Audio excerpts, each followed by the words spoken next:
I'm Josh. Thanks for having me. I started working in this space about 14 years ago when I started building GovTrack. It's been kind of a long road since then. So I wanted to talk today about building open data communities. And it's not something that I've talked a lot about in the past, but I thought it would be something that would be valuable to discuss. Also, I'm hoping to do this a little bit more conversational. I don't want to talk straight for 30 minutes. So at some point we will shift. But I want to set out some broad goals about how to think about creating if you've got data, how to think about creating a community around that or interacting with the community around it. And I'm going to do it the Captain Picard way. So I really hope that there are some Star Trek fans, because otherwise the next few slides are not going to go very well. So first, the number one thing to do is to engage. I'll come back to what this all means. The second is make it so valuable. No one's laughing. All right. Apparently I'm the only Trekkie. There are 4 rights. Did they even get them? Number 5, number 1. All right. Never mind. That's fine. So engaging with the users, making the data useful, having an open mind about what it is that your users, your community might be doing with it. Data rights, making sure that people are sort of legally able to use the data that you're producing. And number 5 is throwaway. So I want to talk a little bit about the story of the DC Code. So there's a guy named Atomic Wright who a couple of years ago was like, I'm interested in bikes. I want to know where is it legal to bike, and what are the laws governing bike lanes in DC. And he found that there was a website he could go to that had the district's laws. It's a website run by a big foreign-owned legal publishing company called West. But if you go to the website, there were terms of use on the website that said basically you can't copy the law, you can't share the law, which is weird because we're governed by the law. It's sort of important for us to be able to understand the law and teach others about it. So he emailed the DC Council's chief lawyer, who said, well, actually, we don't really have a copy of the law. And when he pushed more, and I sort of got involved and tried to figure out why they didn't have a copy of the law and how we could get it. And eventually, we sort of all figured out that we could talk to West, get a copy of the law, publish it online, and make a better website. And so then I was hired by the council to help them build open data around the district's laws and build a better website. But the point of the story, really, is that the DC Council top lawyer was initially like, I don't know, right? But then started coming to hackathons. So right after we got a giant Word document from West, he came to, so on the right is Atomic Wright, who was the bike person. And he set up a hackathon at Mapbox, which is where he works, and invited people to come. And the DC Council top lawyer and the general counsel, Dave, is on the left, and he came, not dressed like a lawyer, dressed like a coder, and really dug in and showed the rest of us that he actually cared about the data. And Eric Camille is in the middle, and then a year later, he held his own hackathon, and the same people came again, and they happened to be almost seated in the same order, so I took another photo. So I think the point about engage is that you have to actually show it. The opposite to this would be holding a macho contest and offering beer and pizza to a winner that produces an app that you want them to build, right? Like create a contest and the terms for winning is that you have to use our API in the way that we say you want to do it, rather than engaging with people in meaningful ways and showing that you care about what they're working on, rather than what you're working on. Another thing is to go out to hackathons or wherever the community exists, where people are congregating. This is Open Data Day DC, which is a hackathon I run with some others every year. The next one will be in February. Look out for it. It is always a really nice feeling to know to see when government officials come to hackathons like these, to see what is going on. So we had folks from the National Archives and from Congress, not representatives, but staffs from Congress, coming to see what people were working on. So, engage. show you care, engage with the community, create a community space, create a place for people that are using their data to congregate, like a forum, or a Google group, or a physical space. Go where they are. Elevate leaders in the community, create a blog and write about what people are doing with your data. Make the folks that are doing good stuff feel good about their data, like reward them with some notoriety, because actually what they're doing is cool and they deserve it. And listen to what your users are asking for. So I thought I would sort of pause now and just ask if you all, because I know a lot of you have data, what you've done to engage in your respective communities, or as a data user, how you've seen people engage. Yeah. So I work at Census Bureau, and actually, I'm going to toot my own horn here. So we were the first government agency to be part of the National Data Civic Hacking. And we got a lot of the other government agencies involved in the first year. We actually announced it at the White House. So we did that. We also go to different hackathons, including Open Data Day. I was there. Fantastic, by the way. Good work. As well as a number of other things that both the Center for Data Innovation and the World Bank kind of throw here and there. So we try. So like co-sponsoring events and taking the lead on events. Yeah. Also going into like Code for DC, Code for DC, and going in there and trying to find a way that we can help or contribute or something like that. It's difficult sometimes as a non-coder to contribute. It's something in a meaningful way in some of these circumstances. So I have some questions about that, but I'll save it. I think it's difficult for anyone to just walk into a community like that, coder or non-coder, and figure out how to help. Even as a coder, it's hard. Do you have any thought, like building on that, for people who are getting into this community and want to contribute in some ways? Is there like a list of tickets or something that I could take up and resolve it, or I don't know. Instead of like taking on the whole problem and not knowing where to begin. Like open issues on something like existing that. project. Yeah, I mean it'll depend. So on the Code for DC website, so Code for DC is a local chapter of Code for America, which I'm a member of, and Harlan is a member of, and St. Thomas is new, and Ben is a member of. So we have a new projects page that lists projects, and some of them have open issues that you can now go to and see what's there. It's tough to find something at the intersection of what you can do and what the project needs always, but yeah, I don't know, nothing beats sort of just going and showing up and seeing in person what works. So I'm delighted to see a lot of in-person meetups, but having been involved with the space for a long time, we actually do a lot of electronic meetups. So whenever we release a new version of our software, we say Tuesday is going to be, in our case, Kalamakas Day, and meet online and basically are open via an IRC channel and answer questions, and people can download stuff. And so that's, mailing lists, and then I guess it's kind of like a Google group, but we just do it over an IRC channel. And because the best people may be in Brazil or somewhere in Europe, and we're always surprised who shows up on these days and engages and talks about what they're doing, and we learn new things about how the product's being used, or they ask questions about data or data modeling, etc. So we do Twitter town halls. We like that, works for us. I sit in a room with like PIO and the webmaster, and we field a couple hundred questions real quickly on Twitter, and you have 200-300 tweets. It's pretty successful, half hour, 45 minutes. So you advertise a date and time? Yeah, 120,000 retweets, and Cool. And then that seems to work well for us. And it's called the Twitter Town Hall. Yeah, town hall. But we're looking to expand those. Hopefully, do more around open data. They've really been around policy and other things, but.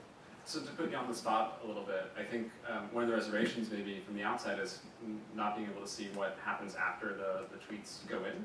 Is there a way that people that participate in that can track sort of what happens down the road after? Also, sorry, what organization are you from? I work for DC government. So I'm Tim Abdallah. I'm the GIO for DC, the Geospatial Information Officer. I oversee the GIS program, the Citywide Data Warehouse program and the open data program. The new open data program that's been formed by mayoral order since July. So I'm here to kind of make sure we're doing things right. But Thank you for being here. yeah. So we have, so Josh is asking about our forum. So we're kicking around ideas about an actual Drupal-based forum that will integrate with our DC. So I don't know if you guys know this, but DC.gov has a whole new interface website that we are very proud of. We won Best of the Web of this year. We beat out all the major cities in the country, so it's a big win for us. And that's based off a Drupal platform, which most people don't love, but it turned out to be beautiful. And so on there, we're going to integrate a forum that will support more of a being able to track issue type discussion around questions that come up. Now what happens is we use something called Internet Quorum. It's this archaic way of us putting stuff into a tracking system, and we track it through government, and it comes back out 30 days later. But it does work, so it's there, sort of. You just don't have any visibility into it. We want to change that visibility. Great. Looking forward to that.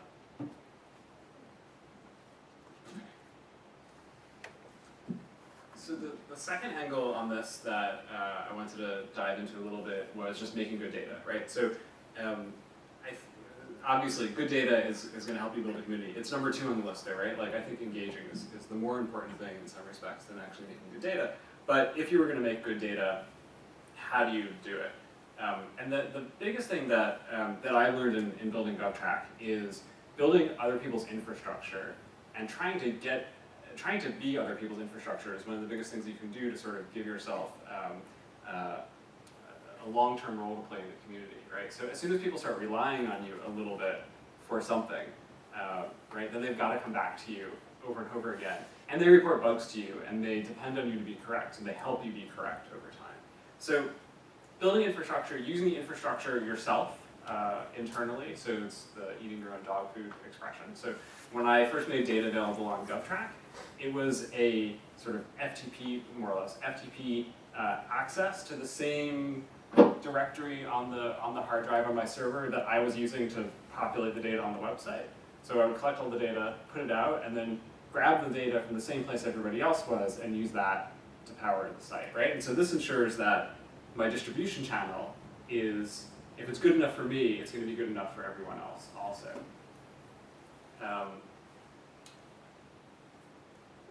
So So there's that.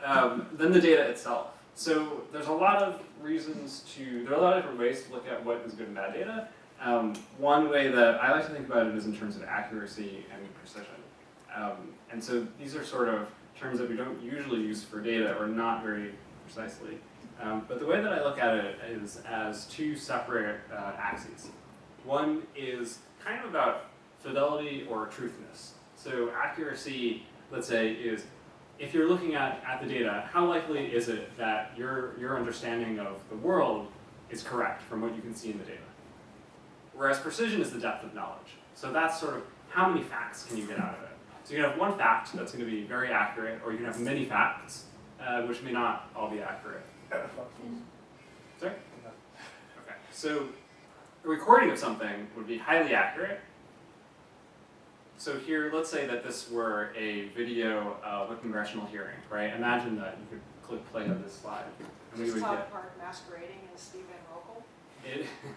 it is sort of the common depth problem in these things, right? So like it's always like this in all hearings, because like this is so much closer to the camera or something. But that's not Steve to his left. No, it would be to the, which you can't see. Yeah. Oh. That's in there. Like with That's the his thing Todd's with the placard is like right here.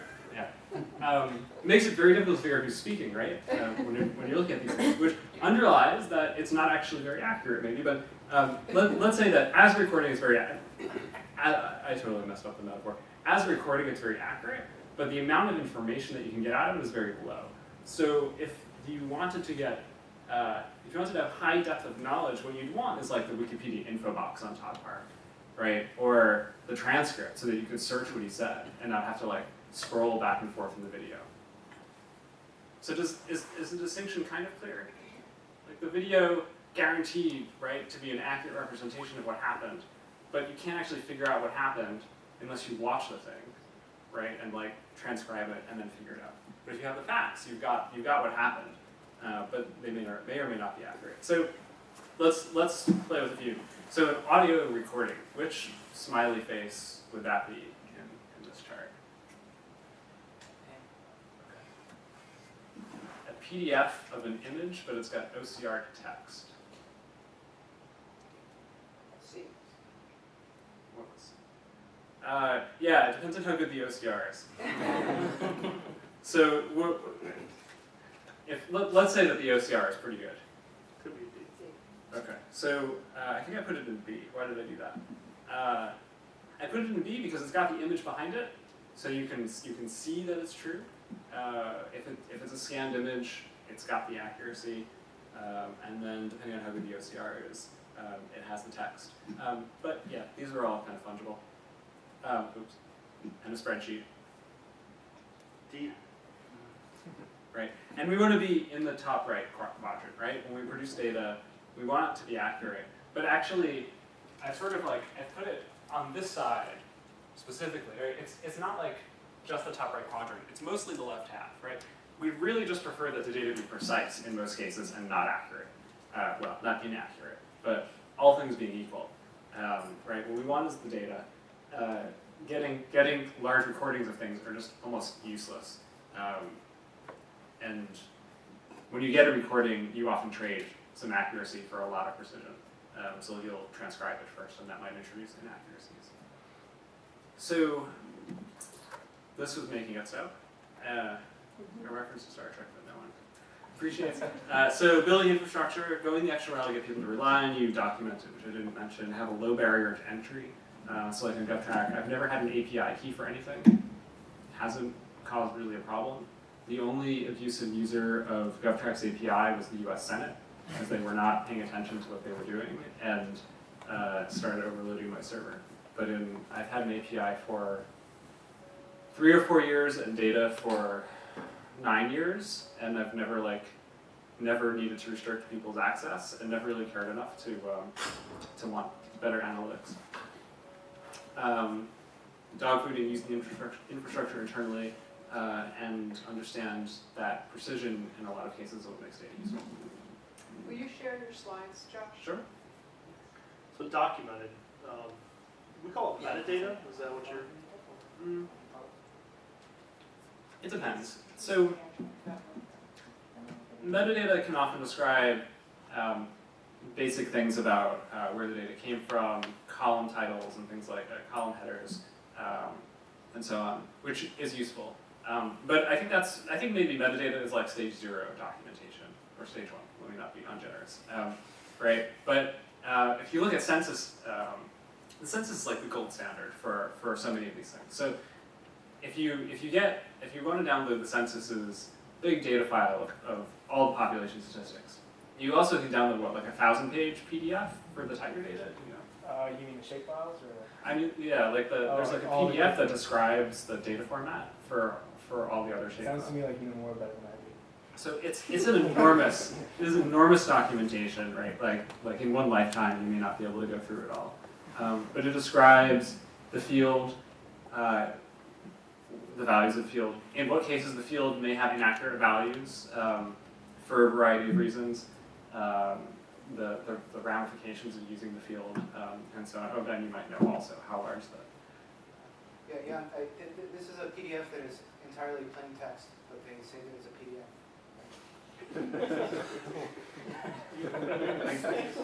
I think I've dealt with that. Okay. I think it has one chart that's like the relationships between the geographic levels. I think almost everything is PDF, but yeah, I've been struggling with that and really trying to move into the HTML world. Yeah, or the world of plain text. That would be good. Yeah, with the text, yeah. So what's wrong with having the metadata as transferable XML versus crazy funky document? So there's only so much I think that you can document as data in a way. So the XML is a starting point for some things, but a lot of it is just explanation. You have to just write out what things are. And especially to people, especially if you want to target communities that aren't experts in the data that you're looking at. So a lot of data on data catalogs, all data catalogs, have titles that use jargon or abbreviations that data users aren't going to be familiar with. And that's okay, but then you've got to go back and explain, like, what is the acronym, like, where in the organization of the DC government or some government it is, and how the data is collected and so on. So I think there's always, you can sort of document to infinity, right? But you have to write a lot of words. Yeah, and since I was negative about the census, yeah, these are great documents because there's, the census has the luxury to have basically one person for every question in some cases. There's, for the race question, we have, You mean one staffer? yeah, I don't think the title is racist, but yeah, there's one person for the race question, and, they can talk for hours on stuff, and they Subject matter expert. yes, Yeah, SMEs. they have a lot to talk. Yeah. Has anyone seen good documentation? Yeah. Besides the census. I mean, don't know ours, and I'm not talking about ours. Yeah. Last FM. Last FM has great documentation. On their API. Yeah, on their API. I mean, it's just, What makes it good? it's short, first of all. Short is concise. That's Concise, let's say. concise. Right? We don't want to be overly short, but Yeah, concise and interactive, so it's mixed with data, so you also have explanations in context. is a great one. Yes, so you can both, see what the call is, see what data, and like when make the call, see what data gives you back and explain what that data, what that is and what that does. So like contextualize the documentation. Yeah, so it's like if you're dealing with an API, I haven't seen that one in particular, but if you're dealing with an API, you're submitting a live query to a system, right? Your query is going to be some technical string that encodes what you want, but these interactive systems can sort of, while you're trying to learn about it, dissect the query, show you, like, here's what you're asking, and here's the response that you're going to get, and explain why you're getting that response from that query so that you can change things and see how it works before you build your system. Those are the best. Those are really awesome. Jonathan's documentation. So I think maybe the XML point was not made for the same reason. It's expensive to maintain and keep it up to date, right? As data changes and what data quality improves or whatever. You think there's some opportunity to like summarize the data in like 25 different ways and keep refreshing those summaries so you don't have to write these English sentences that keep going out of date. Yeah. Is that I'm not sure what you mean exactly. So like if you want to write a nice literary paragraph about the data, right? Yeah. It's hard to keep it out of date because data evolves or the attribute name evolves or whatever happens. Can you like summarize it across different dimensions or, with other things? So you can regenerate those summaries. So you don't have to, That's why a we human use, being has to write these sentences. It's like, not everybody has a race problem. that's why we use database. We use XML because that way I can globally change contact information, or I can globally change contextual information, or I can select a subset and say, well, this is no longer managed by DCPS. This particular data sets are now managed by OSSI as agency change or administration's change. If I was to do monolithic PDF documents or freeform Word text documents, I have to go back into that source document and manually maintain that content. Yeah. Now, we could potentially write out XML data feeds as normalized documents to make them look prettier for those that don't know how to read So XML feeds. it's not that. Trying to figure out what I'm trying to say. So the hard part of documentation is writing the words that explain it to people that don't understand it yet. So there's that side of documentation, providing contact information and organizing it. Wait, you have to do that too. But it's in particular hard to explain stuff, just in general, right? And so to the extent that this is something that could fit into XML, that's not the hard thing that I'm talking about, I guess. So there's more hard stuff to be done that's just like explaining what it is that DCPS does, or like what is the process that led to the data, things that can't be encoded in data, because there's, it's too rich of human experience to put it into XML. Yeah. I guess if, from my experience, what you're trying to say is documented means easy to read, search, and understand, or some people would also say like visualized in a way that I guess layperson, non-technical person could actually understand it. Mm-hmm. A non-technical person or a Or non-subject matter expert, for instance. Yes, exactly. Yeah, and yeah. So where do you put it on the accuracy precision? whatever documentation and the accuracy. It sounds like you're pushing for precision over accuracy. That's a tough one. So I think documentation is the thing that takes you from low accuracy to high accuracy. So documentation is the thing that you need so that if you don't know the data beforehand, you will misinterpret it and you'll get inaccurate conclusions from it. And this is stuff that will help you get to an accurate conclusion at the end. I don't think that answers your question, but that's the best I can. At the risk of stirring up a hornet's nest, Oh, please. what do you think about self-describing data to the extent that a lot of government agencies are publishing data for review, for discovery, access, and reuse by others, and the way a regulator, say at EPA or any other regulatory agency, would describe their data is really different, and probably I don't really care in many respects about how EPA describes nuclear power plants, because they're going to be describing it in their bulk text, which I think is what you're describing or recommending. Really, like, I don't really care about the legislation. What I want to know about is the address and the lat long, maybe, and who the owners of a nuclear Yeah, the power plant relationships between tables, Right. maybe even, and things like that. are. Yeah. I mean, my bias is RDF. RDF and data, but, and I'm a big believer in good documentation, but I work with people who really know the EPA data, for example, really, really well.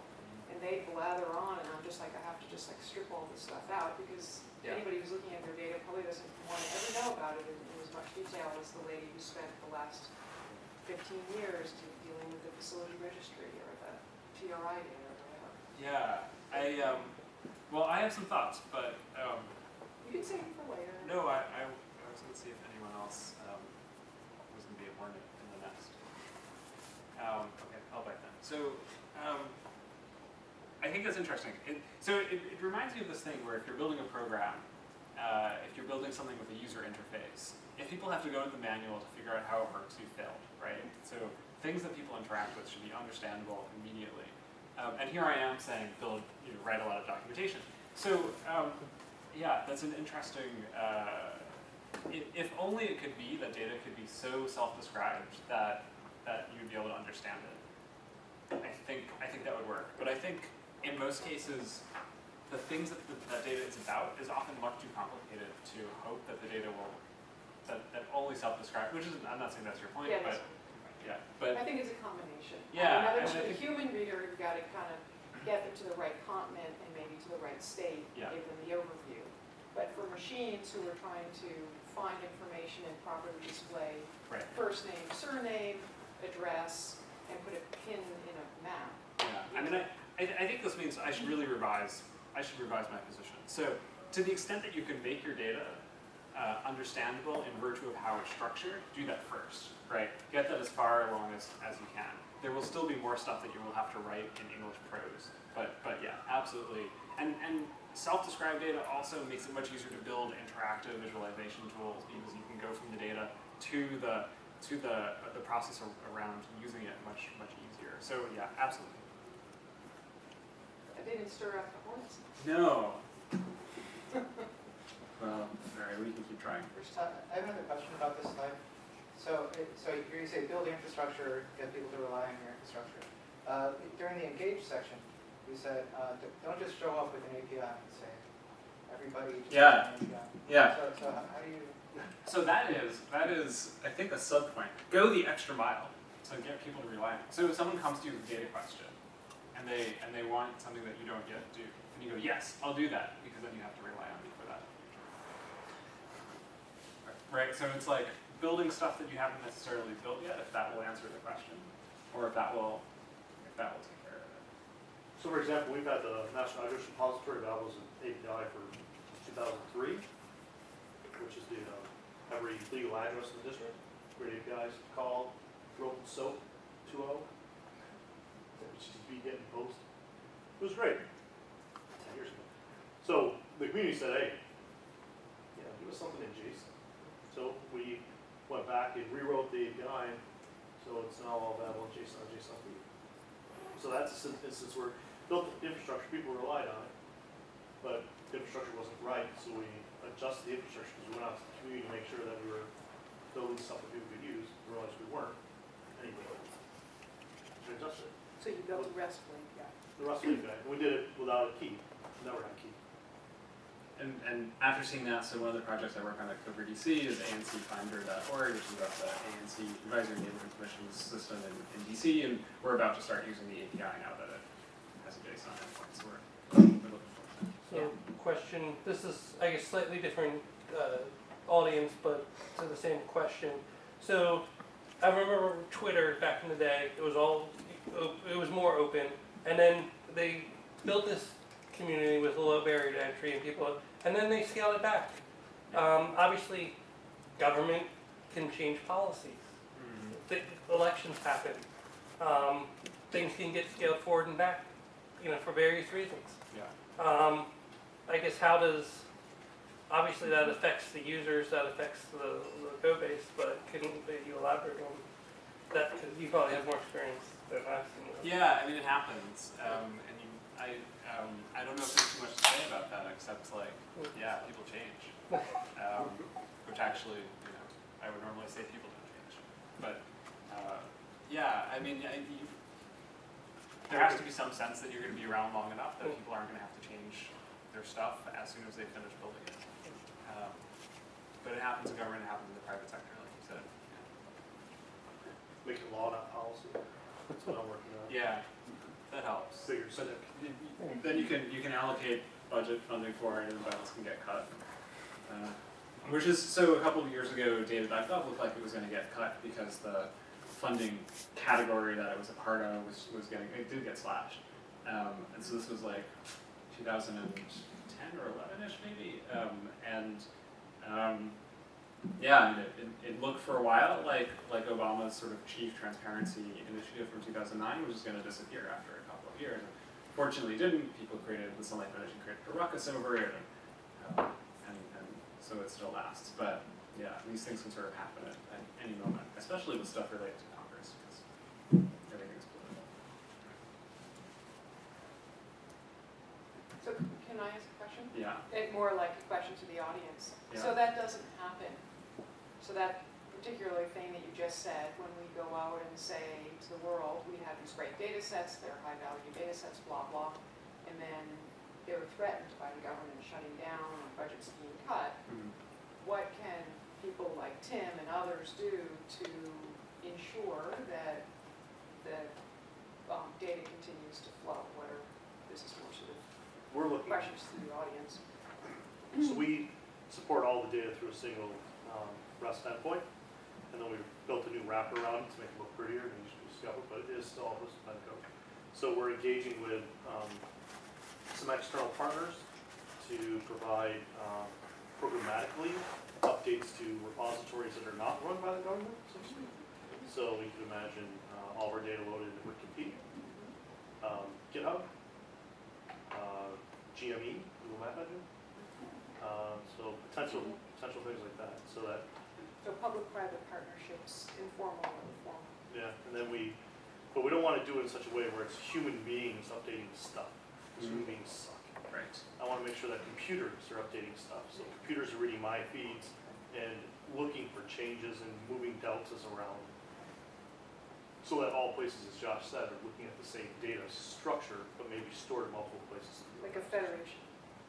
In the library community, there's a program or a protocol called locks. Lots of copies keep stuff safe, which is, I think, a lesson that was once learned in Alexandria and continues to be learned as things fold over time, right? And I think is the best answer to these sorts of questions. Make sure that you provide data and not an API. You can provide an API too if you get to it, but first make sure the data is available. People can copy it, replicate it, store it in different ways.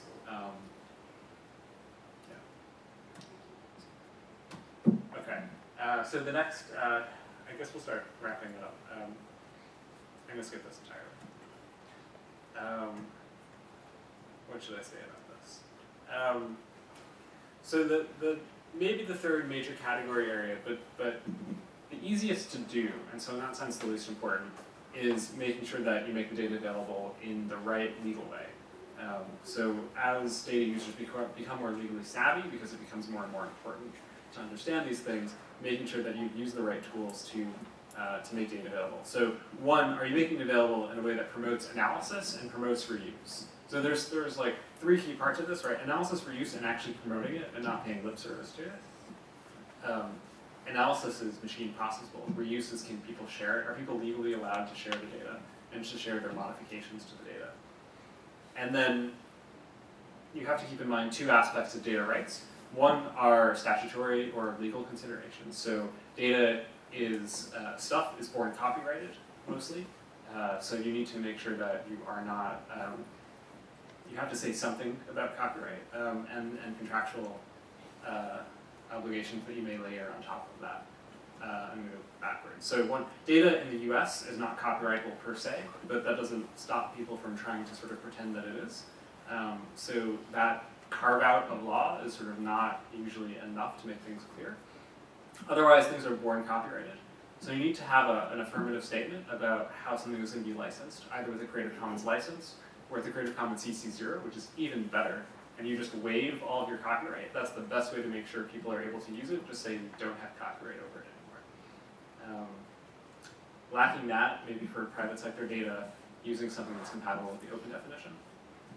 And then on top of it, for analysis and reuse and other things like that, you could read my book because I have a lot of details on that. And the Sunlight Foundation has a open data guideline document which has like 30 different bullet points on what to do about open data, mostly government, mostly legislative data, I think, but broadly applicable. For contractual protections, don't create a terms of service agreement that contradicts the goals of what you're trying to do with a copyright statement, which is often a problem, especially for federal, small federal agencies. They don't have copyright, but they like to put a terms of service agreement on top of their data anyway, as if to take away public rights that we would otherwise have. And use those pages to set norms, request attribution, but don't require it. It creates a better community feeling and doesn't threaten people with lawsuits. So I think that's pretty much my time. We can probably do a few more minutes of questions, but I'm going to stop rambling for a bit. That's my book. It's online too at opengovdata.io. And yeah.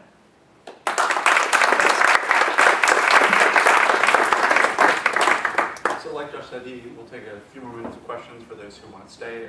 Those who want to go, you're welcome to. But before you do, thanks again for coming. You can drop your card in the fishbowl on the way out if you'd like to subscribe to the for Data Innovations newsletter. And then we're also we're launching another Open Data meetup that is specifically focused only on government data providers. It's called Open Data Leaders. And you can check out our website for that. The inaugural meeting will be November the 19th, and we'll have the whole data.gov team here, so you'll be able to pick their brain for a long time. So come find me if you have any questions about that, but otherwise I'll let Josh keep talking. Can I make an announcement? So part of the new open data policy at DC government is I have to hire about team 12 to implement this. So if this is something that gets you jazzed up and you're interested in open data and you're going to help us do that, and you're interested in a career move, over the next 2 months or so, positions will be posted through what we call ITSA. It's our IT Service Administration Contract Vehicle. But there's a list of 112 certified business enterprise businesses that will all get the solicitation.